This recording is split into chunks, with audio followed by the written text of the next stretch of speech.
السلام علیکم ورحمۃ اللہ وبرکاتہ۔ بسم اللہ الرحمن الرحیم۔ فتقبلها ربها بقبول حسن وانبتها نباتا حسنا وكفلها زكريا كلما دخل علي زكريا المحراب وجد عندها رزقا قال يا مريم أنى لك هذا قالت هو من عند الله إن الله يرزق من يشاء بغير حساب۔ هنالك دعا زكريا ربه قال ربي هب لي من لدنك ذرية طيبة إنك سميع الدعاء فنادته الملائكة وهو قائم يصلي في المحراب أن الله يبشرك بيحيى مصدقا بكلمة من الله وسيدا وحصورا ونبيا من الصالحين قال ربي أنى يكون لي غلام وقد بلغني الكبر وامرأتي عاقر قال كذلك الله يفعل ما يشاء قال رب اجعل لي آية قال آيتك ألا تكلم الناس 3 أيام إلا رمزا واذكر ربك كثيرا وسبح بالعشي والإبكار۔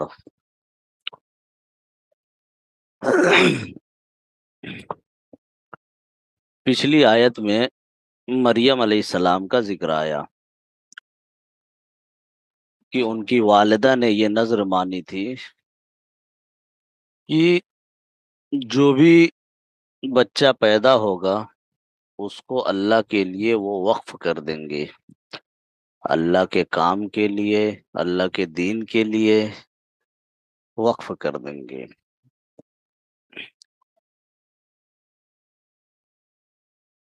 وعدے کے مطابق، نذر کے مطابق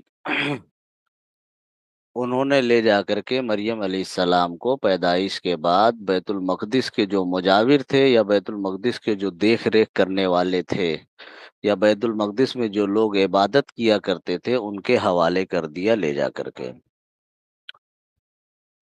یہ بات بھی پیچھے آئی تھی کہ بچی کی پیدائش کی وجہ سے تھوڑا سا تردد ان کو ہوا تھا کہ بچی کی پیدائش ہے تو یہ اس طریقے کی خدمت نہیں کر سکتی بیت المقدس کی جیسے بچہ کر سکتا ہے۔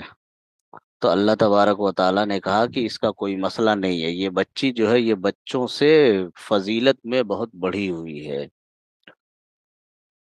اور پھر اس کے بعد اللہ تبارک و تعالیٰ نے اس کی قبولیت پر مہر بھی لگا دی یہ کہہ کر کے کہ فتقبلها ربها بقبول حسن، کہ اللہ نے کہ اس کے رب نے اس کو قبول کر لیا ہے، بہترین قبول کرنا، بقبول حسن، بہترین قبول کرنا۔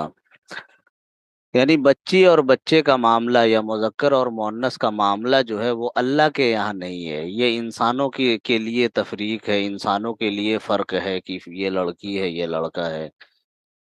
اللہ کے لیے دونوں برابر ہے، دونوں یکساں ہیں۔ اس لیے اللہ نے کہا کہ اللہ نے اس کو قبول کر لیا ہے، اور یہ قبول کرنا بہترین قبول کرنا ہے، یعنی بہت اچھی طرح سے اللہ نے ان کو قبول کر لیا۔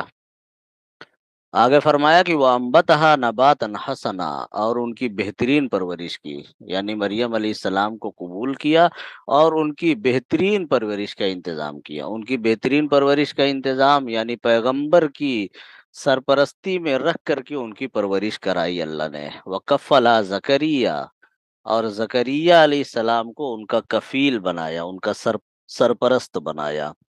کلما دخل علیہ زکریا المحراب، جب زکریا علیہ السلام ان کے پاس آتے کمرے میں، وجد عندها رزقا، تو وہ پاتے ان کے پاس رزق۔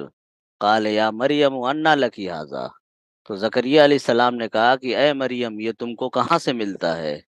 قالت هو من عند اللہ، تو انہوں نے کہا کہ یہ اللہ کی طرف سے ہے۔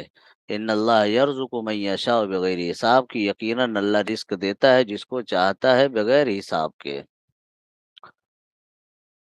مریم علیہ السلام کی والدہ جو ہے ان کو لے کر کے جب بیت المقدس پہنچی اور انہوں نے جا کر کے وہاں کے لوگوں سے بتایا کہ اس طرح کے میں نے نظر مانی تھی، یہ بچی پیدا ہوئی ہے، لہذا اس کو اپنی تربیت میں رکھ کر کے اپنے پاس رکھ کر کے اس کی تربیت کیجیے۔ تو اس وقت بہت سے لوگ جو ہے ان کو تربیت میں لینے کے لیے تیار ہو گئے، اپنے پاس رکھنے کے لیے تیار ہو گئے۔ بیت المقدس کے جتنے بھی لوگ تھے سب نے تقریباً یہ بات کہی کہ ہمارے پاس رہے گی بچی، ہمارے پاس رہے گی۔ لیکن زکریا علیہ السلام نے یہ کہا کہ یہ اس بچی کا زیادہ مستحق میں ہوں، یہ بچی میرے پاس رہے گی، اس معنی کر کے کہ اس کی خالہ جو ہے وہ میرے نکاح میں ہے، اس لیے خالہ جو ہوتی ہے وہ ماں کے درجے میں ہوتی ہے، اس لیے یہ بچی میرے پاس رہے گی۔ لیکن ظاہر ہے کہ لوگوں نے ان کی بات مانی نہیں، تو یہ ہوا کہ قرآن اندازی کی جائے گی۔ قرآن اندازی پھر ہوئی، آگے اس کی تفصیل آ رہی ہے، اگلے رکوع میں اس کی تفصیل ہے کہ قرآن اندازی کی کیا شرطیں طے ہوئی تھی، اور ان شرطوں کے مطابق زکریا علیہ السلام کامیاب ہوئے، اور ان کو حضرت مریم جو ہے ملی، یعنی ان کو سرپرست بنایا گیا اللہ کی جانب سے۔ ظاہر ہے کہ زکریا علیہ السلام پیغمبر ہیں، ان کی تربیت میں جو بھی اور بچہ ہوگا یا جو بھی بچی ہوگی اس کی بہترین تربیت ہوگی، یعنی تربیت کی جو بالکل اعلیٰ قسم ہو سکتی ہے اس درجے کی تربیت ہوگی۔ مریم علیہ السلام ان کے پاس رہتی تھی، ان کی بہترین تربیت ہوئی۔ زکریا علیہ السلام نے کسی خاتون کو لگا دیا دودھ وغیرہ پلانے کے لیے، اس لیے کہ بالکل چھوٹی تھی،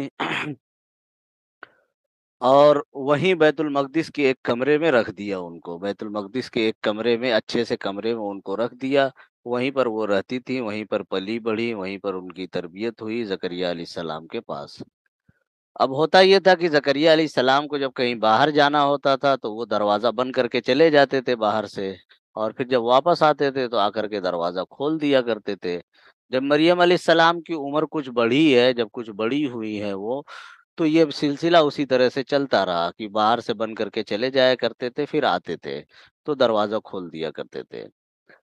لیکن اس دوران زکریا علیہ السلام نے ایک بہت عجیب و غریب بات دیکھی۔ وہ عجیب و غریب بات یہ تھی کہ جب وہ باہر سے آتے تھے دروازہ کھولتے تھے تو دیکھتے تھے کہ ان کے پاس طرح طرح کی نعمتیں پڑی ہوئی ہیں، مریم علیہ السلام کے پاس طرح طرح کی نعمتیں پڑی ہوئی ہیں، بے موسم کے پھل پڑے ہوئے ہیں، ایسے پھل پڑے ہوئے ہیں جن کا تصور بھی اس موسم میں نہیں کیا جا سکتا ہے، طرح طرح کے رزق پڑے ہوئے ہیں۔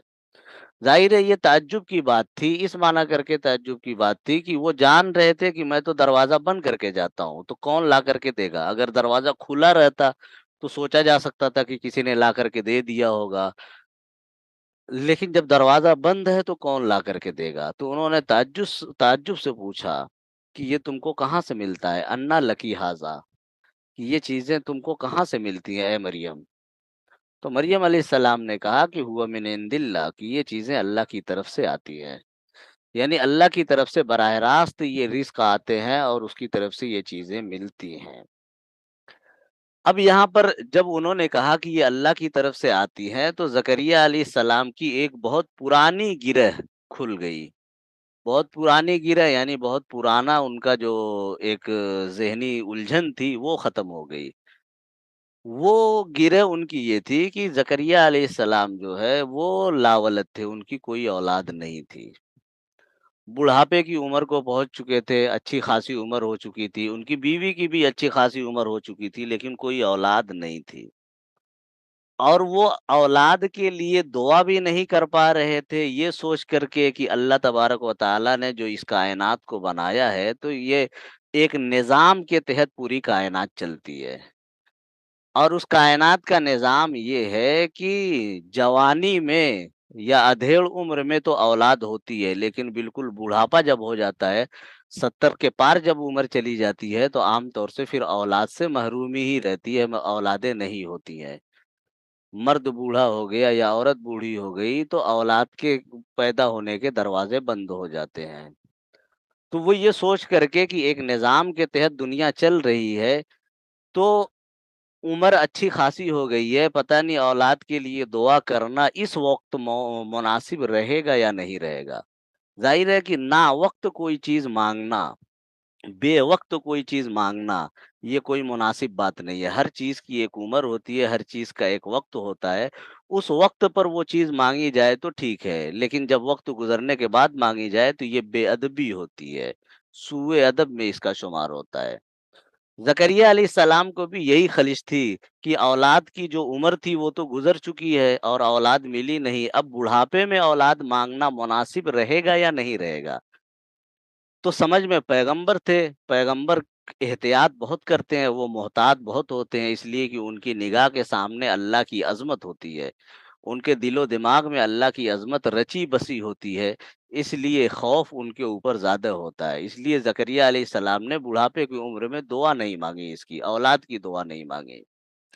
لیکن جب انہوں نے دیکھا کہ بے موسم کا پھل مریم علیہ السلام کو مل رہا ہے، بے موسم کی چیزیں، بے وقت کی چیزیں ان کو مل رہی ہیں، تو ان کے دل کو اطمینان ہوا. ان کے دل کو اطمینان ہوا یہ سوچ کر کے کہ بے وقت اللہ تعالیٰ جب ان کو پھل دے سکتا ہے تو بے وقت مجھ کو اولاد بھی دے سکتا ہے. اولاد بھی انسان کے لیے ایک طرح کا پھل ہے. تو جب بے وقت ان کو پھل مل سکتا ہے، رزق مل سکتی ہے، تو بے وقت مجھ کو اولاد بھی مل سکتی ہے. تو ہوا من عند اللہ جب انہوں نے کہا تو ان کی یہ گرہ کھل گئی. ابھی تک جو ان وہ تذبذب تھا، ان کو جو الجھن تھی ان کو کہ پتہ نہیں دعا مانگنا مناسب رہے گا یا نہیں رہے گا، اب ان کو اطمینان ہو گیا کہ دعا مانگنا مناسب رہے گا، دعا مانگی جا سکتی ہے. اس لیے کہ وقت بے وقت کا جو مسئلہ ہے وہ انسانوں کے لیے، اللہ کے لیے نہیں ہے. اللہ کے لیے کوئی چیز وہ بے وقت نہیں ہے، ساری چیزیں وقت پر ہیں. اس لیے کہ اس کی قدرت غیر متناہی ہے. وقت پر چیزوں کا ہونا یہ ان لوگوں کے لیے ہے جن کی قدرت محدود ہو. ظاہر ہے اللہ کی قدرت غیر متناہی ہے، وہ وقت کو پلٹا بھی سکتا ہے، وہ چیزوں کو وہ پرانی حالت پر لوٹا بھی سکتا ہے. وہ بوڑھے کو جوان کر کے بھی اولاد دے سکتا ہے، وہ اس پر بھی قادر ہے، اور بڑھاپے میں بھی اولاد دے سکتا ہے، وہ اس پر بھی قادر ہے. اس لیے زکریا علیہ السلام کو شرح صدر ہو گیا، ان کو اطمینان ہو گیا کہ بے وقت اولاد مانگنا جو ہے یہ بے ادبی نہیں ہے. جب ان کو شرح صدر ہو گیا تو پھر انہوں نے وہیں پر دعا مانگی، اللہ سے وہیں پر اولاد کی دعا مانگی. ہنالک دعا زکریا رب، کہ وہاں پر زکریا علیہ السلام نے دعا کی اپنے رب سے، یعنی وہیں کھڑے کھڑے دعا مانگی. اور کیا دعا مانگی؟ ربی حبلی من لدنک ذریۃ طیبہ، کہ اے میرے رب آپ مجھ کو عطا کیجئے اپنی طرف سے ایک پاکیزہ ولد، ایک پاکیزہ اولاد، ایک پاکیزہ بچہ مجھ کو اپنی طرف سے عطا کیجئے. تو ان کو جب اطمینان ہو گیا تو فوراً انہوں نے دعا مانگی اور یہ کہا کہ ذریۃ طیبہ، ایک پاکیزہ نیک صفت، نیک خصلت بچہ آپ مجھ کو عطا کیجئے. انک سمیع الدعا، یقیناً آپ دعاؤں کو سننے والے ہیں، جو بھی دعا کی جاتی ہے آپ اس کو سنتے ہیں. یہ دعا مانگی اور دعا مانگ کر کے وہ چلے گئے، اپنے کمرے میں چلے گئے اور وہاں پر جا کر کے نماز میں مصروف ہو گئے. اپنے کمرے میں جا کر کے جب وہ نماز میں مصروف ہو گئے تو پھر فرشتہ آیا اور اس نے آ کر کے بشارت سنائی. کیا؟ فنادت الملائکۃ وهو قائم یصلی فی المحراب، کہ ملائکہ نے آواز لگائی جبکہ وہ کھڑے ہوئے تھے، کھڑے ہو کر کے نماز پڑھ رہے تھے کمرے میں. یعنی زکریا علیہ السلام نماز پڑھ رہے تھے اپنے کمرے میں، نماز پڑھ رہے تھے، اس وقت فرشتے نے آ کر کے آواز لگائی. فرشتے نے کیا آواز لگائی؟ کہ ان اللہ یبشرک بیحییٰ مصدقا بکلمۃ من اللہ وسیدا وحصورا ونبیا من الصالحین، کہ اللہ تعالیٰ آپ کو بشارت دیتا ہے، اللہ تعالیٰ آپ کو خوشخبری دیتا ہے یحییٰ کی، جو تصدیق کرنے والا ہوگا اللہ کے کلمے کی، اور جو سردار ہوگا، اور جو لذتوں سے بہت زیادہ بچنے والا ہوگا، وہ نبی من الصالحین، اور بہت ہی شائستہ نبی ہوگا. یہ بشارت دی، یہ آ کر کے فرشتے نے اطلاع دی کہ آپ نے جو دعا کی تھی ذریۃ طیبہ کی، وہ دعا پوری قبول ہو گئی ہے. ایک ذریہ طیبہ کا وعدہ بشارت اللہ تعالیٰ کی طرف سے سنی ہے. اور نام بھی بتا دیا گیا کہ وہ جو بچہ ہوگا اس کا نام ہوگا یحییٰ، یحییٰ اس کا نام رکھا جائے گا. اور اس کی صفات بھی بتا دی. اس کی پہلی صفت یہ بتائی کہ مصدقم بکلمۃ من اللہ، کہ اللہ کے کلمے کی وہ تصدیق کرنے والا ہوگا.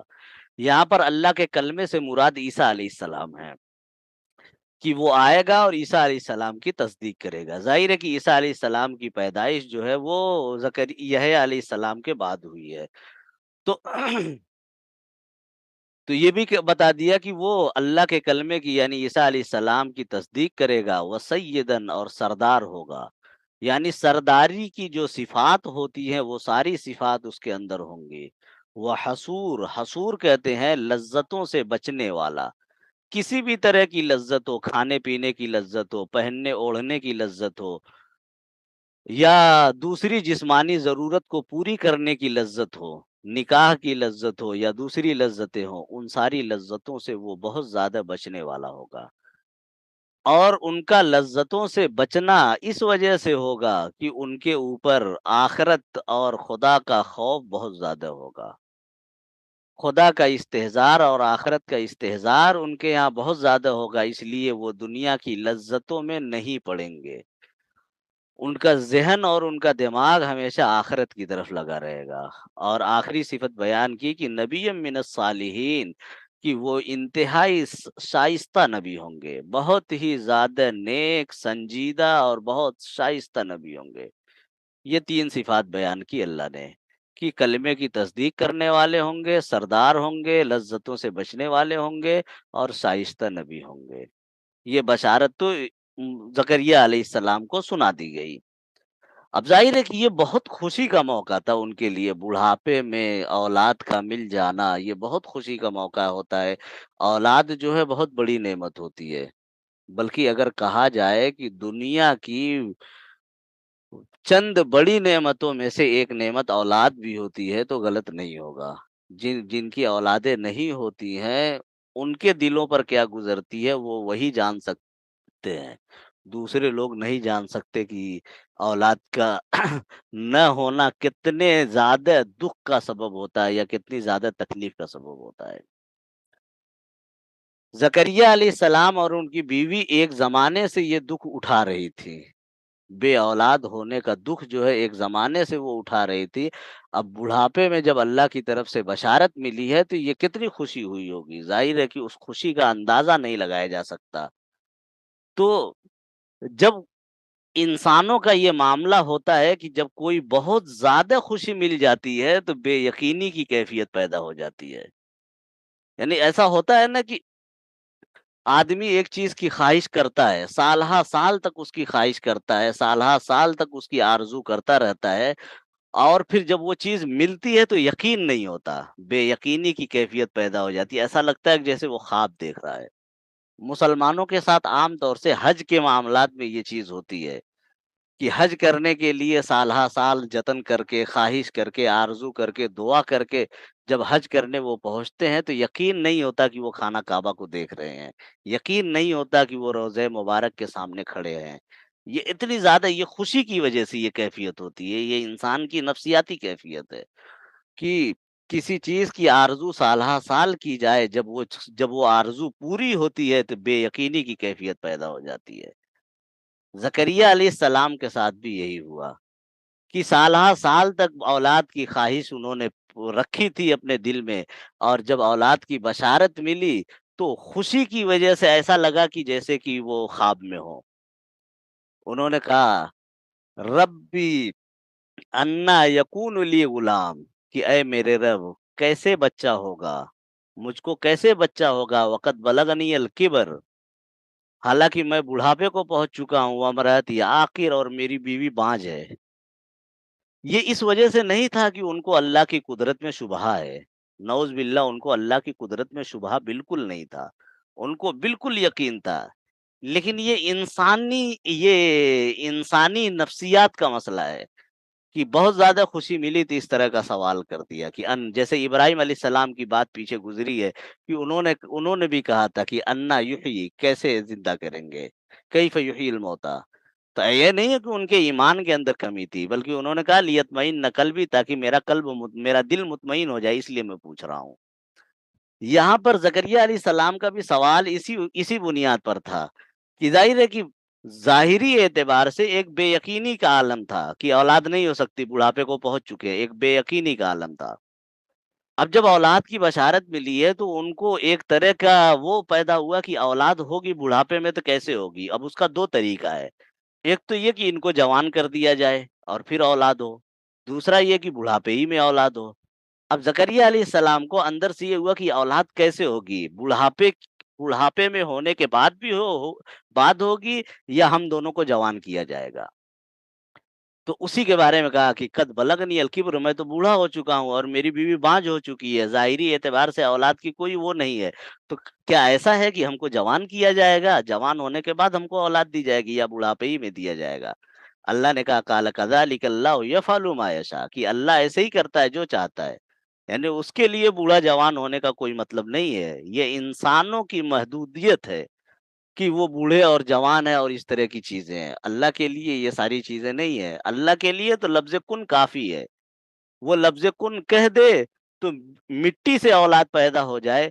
بوڑھا اور بوڑھی ہونے کا کیا مطلب ہے؟ تو کذالک اللہ یفعل ما یشاء، کہ اللہ ایسے ہی کرے گا، ایسے ہی کرے گا. اس کا ایک مطلب یہ ہے کہ جیسے آپ بوڑھے ہیں ویسے ہی بڑھاپے کی حالت میں اولاد ملے گی. کذالک اللہ، اسی حالت میں اللہ تعالیٰ اولاد دے گا.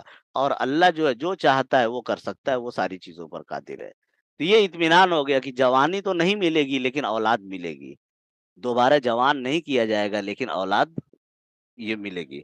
اب مسئلہ یہ ہے کہ جب دوبارہ جوانی نہیں آئے گی، بڑھاپے ہی کی حالت میں اولاد ملے گی، تو بڑھاپے کی حالت میں جو اولاد ہوگی، پیٹ میں جب حمل ہوگا تو اس کی کیا علامت ہوگی، اس کی کیا نشانی ہوگی، کیسے ہم جانیں گے؟ ظاہر ہے کہ جب بڑی خوشی ملتی ہے تو تیزی بھی بہت ہو جاتی ہے، جلدی ہو جاتی ہے.